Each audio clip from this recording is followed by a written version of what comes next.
بسم اللہ الرحمن الرحیم۔ السلام علیکم۔ آج 3 اکتوبر بروز منگل ہم بات کریں گے دو اہم ایشوز کے حوالے سے۔ پاکستان تحریک انصاف نے انتخابات میں کمپین کرنے کی اجازت مانگ لی ہے ہائی کورٹ سے۔ یہ پہلی درخواست ہے جو پاکستان تحریک انصاف کی طرف سے اس طرح کی دائر کی گئی ہے، اور آگے جو چیف جسٹس ہیں پشاور ہائی کورٹ کے، ان سے بڑی امیدیں ہیں۔ آپ جانتے ہیں ان کے بڑے دبنگ فیصلے ہیں۔ اتنا بڑا فیصلہ اور اتنا بہترین فیصلہ پاکستان تحریک انصاف کی جانب سے کیا گیا ہے یہ درخواست دائر کر کے، اور اب خیبر پختونخوا کی حد تک مسائل ختم ہونے جا رہے ہیں۔ اس کی تفصیل میں آپ کے ساتھ شیئر کروں گا۔ پنجاب میں بھی 90 دن میں انتخابات سے متعلق نئی درخواست ایک دائر ہوئی تھی، اس پر سماعت ہوئی ہے، اس کی تفصیل بھی میں آپ کے ساتھ شیئر کروں گا۔ اور ساتھ ہم بات کریں گے بریگیڈیئر سبحان، ان کا جو آرمی نے کسٹڈی لے کے ان کے خلاف جو کارروائی شروع کی گئی تھی اور ان کی اہلیہ نے لاہور ہائی کورٹ میں ایک ریٹ فائل کی تھی، اس کا فیصلہ بھی آ گیا ہے، اس کی مختصر تفصیل بھی میں آپ کے ساتھ شیئر کروں گا۔ سب سے پہلے میں آپ کو بتاتا چلوں کہ سندھ ہائی کورٹ میں ایک ایسا دل دہلا دینے والا انکشاف ہوا ہے کہ سندھ میں 50,000 سے زائد مفرور ملزمان ہیں۔ سندھ میں 50,000 سے زائد مفرور ملزمان ہیں، اور عدالت نے ان 50,000 سے زائد مفرور ملزمان کے شناختی کارڈ بلاک کرنے کا حکم دیا ہے۔ سندھ ہائی کورٹ میں سماعت ہوئی۔ سندھ ہائی کورٹ نے آئی جی سندھ کو مفرور ملزمان کی گرفتاری کا ٹاسک دیتے ہوئے صوبے بھر میں 50,000 سے زائد مفرور ملزمان کے شناختی کارڈ، بینک اکاؤنٹس اور پاسپورٹس فوری بلاک کرنے کا حکم دے دیا۔ عدالت عالیہ نے ریمارکس دی ہے کہ مفرور ملزمان کو نہ پکڑنا بھی سنجیدہ جرم ہے۔ ملزمان کی گرفتاری پر کوئی ایم این اے اور ایم پی مداخلت نہیں کرے گا۔ مفرور ملزمان کی وجہ سے صوبے میں امن و امان کی صورتحال خراب ہے، جو مداخلت کرے گا ان کی گرفتاری میں ان کو بھی پکڑ کے جیلوں میں ڈال دیں۔ جسٹس کے آغا کی سربراہی میں 2 رکنی بینچ کے روبرو سانحہ بلدیہ کیس کے ملزم حماد صدیقی سمیت دیگر مفرور ملزمان کی عدم گرفتاری سے متعلق درخواستوں پر سماعت ہوئی۔ آئی جی سندھ رفعت مختار عدالت کے روبرو پیش ہوئے، اور آئی جی سندھ نے صوبے بھر کے مفرور ملزمان سے متعلق رپورٹ عدالت میں پیش کی۔ آئی جی سندھ کی رپورٹ میں یہ انکشاف ہوا کہ صوبے بھر میں 58,058 ملزمان 50,058 ملزمان مفرور ہیں۔ رپورٹ میں بتایا گیا کہ صرف لاڑکانہ ڈویژن میں، بھٹو کے ڈویژن میں مفرور ملزمان کی تعداد 23,000 سے زیادہ ہے۔ صوبہ سندھ میں مفرور ملزمان کی اتنی بڑی تعداد دیکھ کر عدالت بھی حیرت کا اظہار کیا۔ جسٹس کے آغا نے ریمارک دیا کہ مفرور ملزمان کو پکڑنا بھی سنجیدہ جرم ہے۔ اس وقت صوبے میں کوئی سیاسی حکومت نہیں ہے۔ ملزمان کی گرفتاری پر کوئی ایم این اے اور ایم پی اے مداخلت نہیں کرے گا۔ اتنی بڑی تعداد میں مفرور ملزمان کی وجہ سے صوبے میں امن و امان کی صورتحال خراب ہے۔ عدالت نے استفسار کیا کہ صرف لاڑکانہ ڈویژن میں 23,000 ملزمان مفرور ہیں، ڈی آئی جی لاڑکانہ کیا کہہ رہے ہیں؟ آئی جی سندھ نے بتایا کہ میں نے 40 دن پہلے چارج لیا ہے۔ ڈی آئی جی لاڑکانہ کو بھی حال ہی میں تعینات کیا گیا ہے۔ عدالت نے آئی جی سندھ سے استفسار کیا کہ مفرور ملزمان کی گرفتاری کے لیے کوئی ایس او پی، کوئی میکنزم تو ہوگا؟ جسٹس کے آغا نے ریمارکس دیا کہ مفرور ملزمان کو گرفتار کرنا آپ کی ذمہ داری ہے، ہم کسی اور آئی جی کا انتظار نہیں کریں گے۔ بیشتر کیسز میں مفرور ملزمان کے نام، پتہ، ولدیت درست نہیں ہوتے۔ منشیات کے کیسز میں تو صرف ملزم کا نام ہوتا ہے۔ اگر انتظامی معاملات بہتر کر لیے جائیں تو جرائم میں کمی آ سکتی ہے۔ لاڑکانہ ڈویژن میں اتنی بڑی تعداد میں مفروروں کا ہونا سمجھ سے بالاتر ہے۔ آئی جی سندھ نے کہا کہ قبائلی اور دور دراز علاقے ہیں جس کی وجہ سے اتنی بڑی تعداد میں ملزمان مفرور ہیں۔ جسٹس کے آغا نے ریمارک دیا کہ ہمیں نگران حکومت سے بھی توقع ہے، مفرور ملزمان کی گرفتاری میں معاونت کرے گی۔ آئی جی سندھ نے کہا مفرور ملزمان کی گرفتاری کے لیے بھرپور کوشش کریں گے۔ عدالت نے صوبے بھر کے مفرور ملزمان کے شناختی کارڈ، بینک اکاؤنٹس اور پاسپورٹ بلاک کرنے کا حکم دیتے ہوئے رپورٹ طلب کر لی۔ عدالت نے چیئرمین نادرا، وزارت داخلہ، دفتر خارجہ اور اسٹیٹ بینک کو 23 اکتوبر تک رپورٹ پیش کرنے کا بھی حکم دے دیا ہے، اور یہ ایک بڑی ڈیولپمنٹ ہے، اور اسی طریقے سے اگر ایکشن لیا جائے گا تو تب جا کے چیزیں بہتر ہو سکتی ہیں۔ مردم شماری میں خیبر پختونخوا کی آبادی کو کم دکھانے کے خلاف درخواست پر پشاور ہائی کورٹ میں سماعت ہوئی۔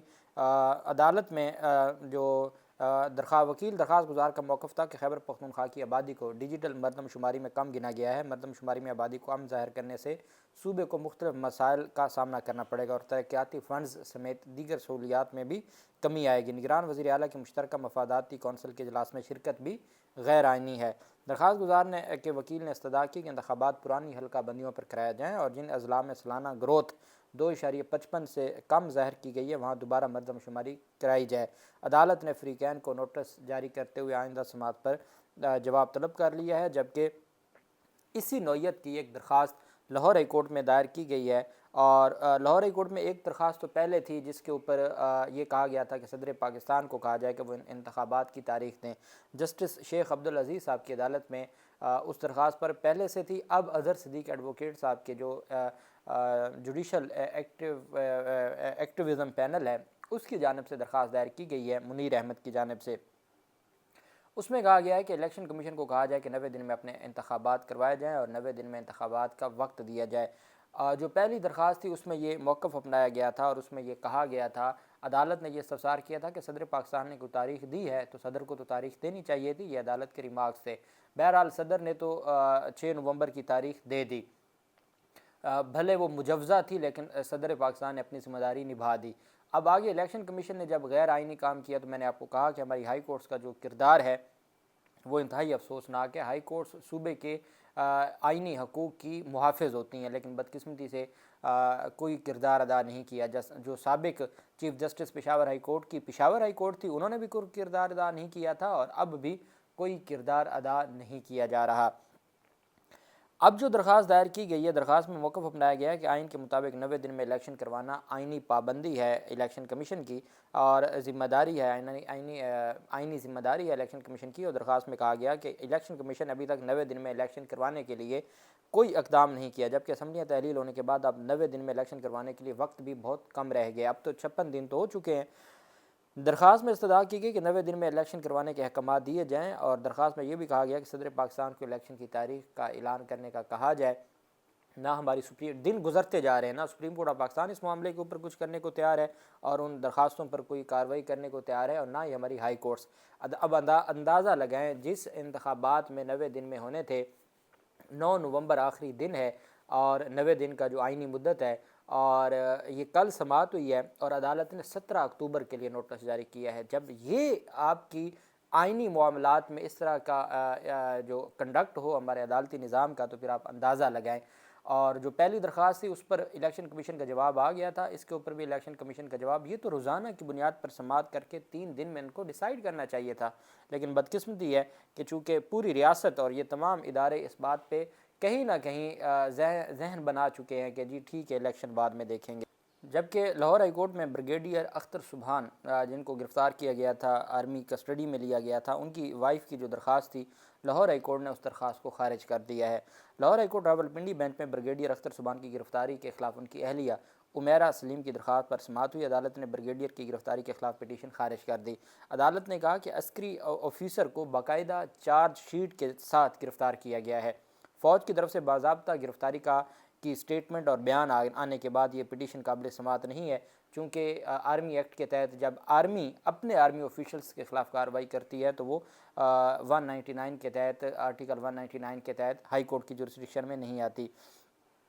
ہائی کورٹ راولپنڈی بینچ کے جسٹس جواد حسن صاحب نے یہ جواب مانگا تھا۔ جی ایچ کیو کی جیگ برانچ نے بریگیڈیئر اختر سبحان کی گرفتاری کے بیان میں تصدیق کرتے ہوئے کہا تھا کہ بریگیڈیئر اختر سبحان کو سنگین الزامات کے تحت گرفتار کیا گیا اور ان کے خلاف کوئٹہ میں محکمانہ انکوائری جاری ہے، اور بریگیڈیئر اختر سبحان administrator defence housing authority DHA Quetta بھی تعینات رہے ہیں۔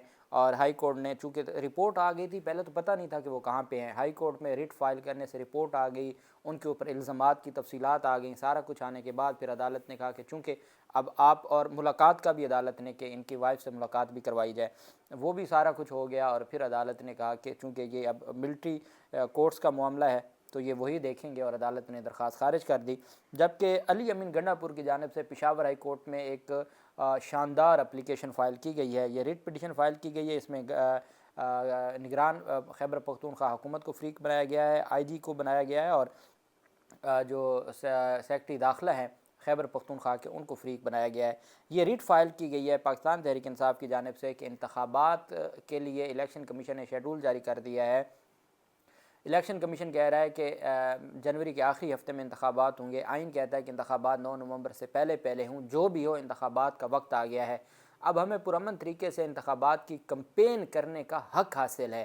انہوں نے پاکستان تحریک انصاف نے پشاور ہائی کورٹ کو کہا کہ یہ کیسے ہو سکتا ہے کہ باقی جماعتیں اپنے جلسے کریں، ان کو باقاعدہ طور پر سرکاری پروٹوکول کے ساتھ ان کے جلسے کروائے جائیں، جب ہماری باری آئے تو ہمارے چھوٹے چھوٹے کنونشن پر بھی پولیس دھاوا بول دے، تو پھر ہم کیسے؟ یہ تو کوئی لیول پلینگ فیلڈ نہیں ہے۔ بتا دیا جائے کہ کیا ہمارے اوپر کوئی پابندی لگ چکی ہے؟ بہت خوبصورت درخواست ہے جس کے اوپر امید ہے کہ آج سماعت ہوگی پشاور ہائی کورٹ کے چیف جسٹس کے پاس، اور میں یہ سمجھتا ہوں کہ عدالت نے جس طریقے سے پہلے ایکشن لیا ہوا ہے اور اپنے صوبے میں پشاور ہائی کورٹ نے غیر قانونی گرفتاریوں کے حوالے سے ایک کے بعد دوسرے مقدمے میں گرفتاریوں کے حوالے سے جتنا اسٹرکٹ ایکشن لیا ہوا ہے، اور جس طریقے سے غیر قانونی چھاپوں پر پولیس افسران کو سزائیں دی جا رہی ہیں، مجھے امید ہے کہ پشاور ہائی کورٹ اس حوالے سے بھی تگڑا فیصلہ جاری کرے گی، اور خیبر پختونخوا کی حد تک پاکستان تحریک انصاف کو بھرپور کمپین اور جو پولیٹیکل ایکٹیویٹیز ہیں ان کی اجازت ملے گی، اور باقاعدہ طور پر خیبر پختونخوا حکومت کو سیکیورٹی بھی دینی پڑے گی اور اجازت بھی دینی پڑے گی۔ اللہ پاک پاکستان کا حامی و ناصر ہو۔ بہت شکریہ۔ اللہ حافظ۔ پاکستان زندہ باد۔